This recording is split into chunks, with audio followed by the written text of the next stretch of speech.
Hello everyone, I am your Hindi teacher and today we will start one new chapter which is of class 7th and the chapter number is 5th and the chapter name is सत्यमेव जयते। मतलब सत्यमेव जयते, सत्य की हमेशा जीत होती है।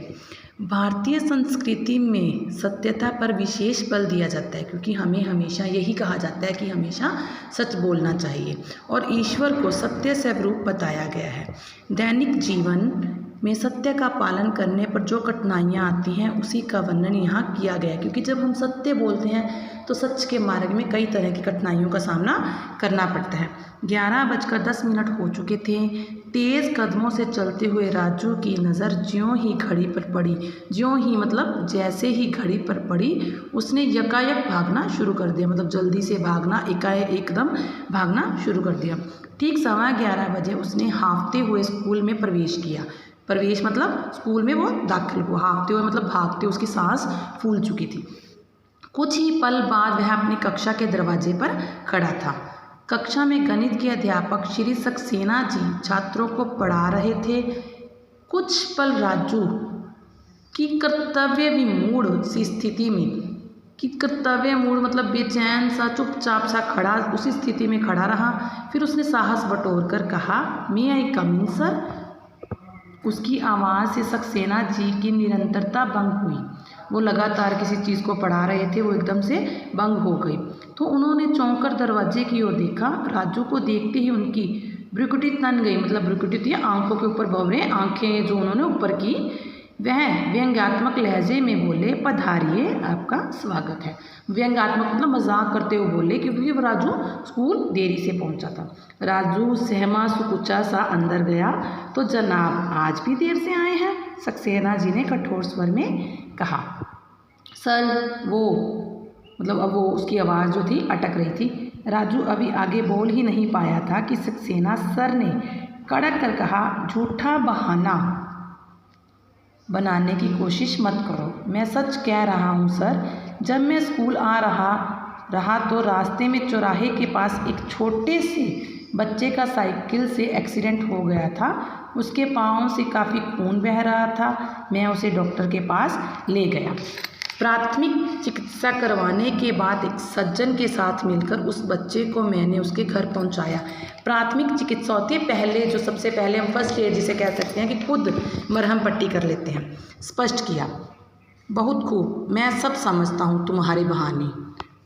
कभी तुम्हें चप्पल टूट जाने से देर हो जाती है तो कभी पेन खो जाने से। आज तो तुमने बिल्कुल ही नई कहानी गढ़ ली है। गढ़ ली मतलब नई कहानी बना दी है। मैं तुम्हारी कल्पना शक्ति की दाद देता हूँ, मतलब तुम्हारी सोचने की इमेजिनेशन को मैं प्रोत्साहित करता हूँ, मतलब हौसला देता हूँ कि तुमने इतनी झूठी कहानी कैसे तैयार कर ली। तुम देर से आने के साथ साथ झूठ भी बोलते हो, आज तुम्हें इसकी सज़ा ज़रूर मिलेगी, सक्सेना जी ने कहा। इसके बाद सक्सेना जी ने उसे सज़ा के तौर पर पूरे पीरियड बेंच पर खड़ा रखा और शाम को उसके पिताजी से मिलकर शिकायत करने को भी कहा।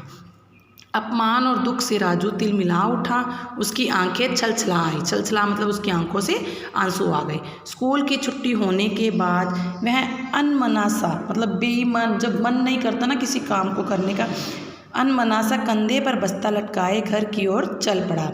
रास्ते भर यही सोचता रहा कि क्या सच बोलने और किसी की मदद करने का यह नतीजा होता है? तो ऐसी मदद करने और सच बोलने से भला क्या लाभ? वह घर पहुंचकर बस्ता एक तरफ पटककर चुपचाप बैठ गया। उसकी माँ उसे देखकर ही समझ गई कि आज वह परेशान है। उन्होंने प्यार से पूछा, क्या बात है राजू बेटा? बहुत परेशान लगते हो। क्या स्कूल में किसी से झगड़ा हो गया?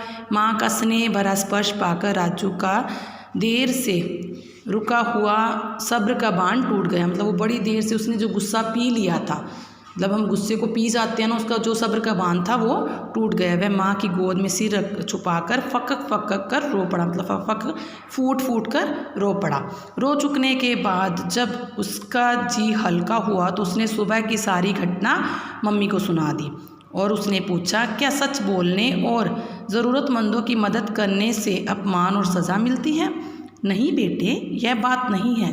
सत्य और भलाई के मार्ग में कठिनाइयाँ तो अवश्य आती हैं, किंतु अतः विजय सत्य की ही होती है। अतः विजय मतलब लास्ट में जो विजय है वो सत्य की ही होती है।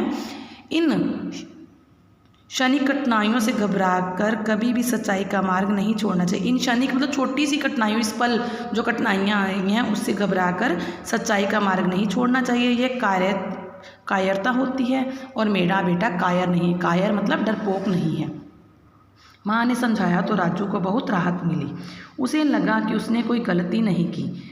राजू ने निश्चय किया कि वह चाहे कितनी भी कठिनाइयों और दुखों का सामना करना पड़े, लेकिन वह कभी भी सत्य के मार्ग से विचलित नहीं होगा। विचलित होता है, कभी नहीं भटकेगा, कभी सत्य का मार्ग नहीं छोड़ेगा। उलझन से मुक्त होकर राजू बेफिक्र हो क्रिकेट खेलने निकल गया। शाम को 7 बजे के लगभग जब राजू खेलकर लौटा तो उसने देखा कि ड्राइंग रूम में सक्सेना जी उसके पापा के पास बैठे हुए थे। उन्हें वहाँ देखकर राजू ने सोचा, ज़रूर ये पापा से मेरी शिकायत करने आए हैं, क्योंकि उसके अध्यापक ने उसे कहा था ना कि वो शाम को उसके पिताजी से बात करेंगे। तभी सक्सेना सर ने उसे आवाज़ दी, आओ आओ राजू बेटा, मैं तुम्हारा ही इंतज़ार कर रहा था। दरअसल यहाँ तुमसे क्षमा मांगने आया हूँ। क्षमा मतलब माफ़ी मांगने आया हूँ। लेकिन सर, राजू आगे कुछ बोल ना पाया। हाँ राजू, सचमुच मैं बहुत शर्मिंदा हूँ। सवेरे कक्षा में तुम्हारी बात पर विश्वास ना करके मैंने बहुत बड़ी गलती की थी। आज सवेरे तुमने जिस बच्चे को डॉक्टर के पास पहुँचाकर उपचार करवाया, उपचार होता है इलाज करवाया, वह मेरा ही छोटा लड़का सोनू था। यह कहते कहते सक्सेना जी का गला भर आया, मतलब उनकी आवाज़ रोने जैसी हो गई। राजू के कानों में माँ के स्वर गूंज उठे, बेटा अंततः विजय सत्य की ही होती है, मतलब हमेशा आखिर में जीत सत्य की ही होती है। सक्सेना जी ने राजू को बहुत बहुत धन्यवाद देते हुए चले गए।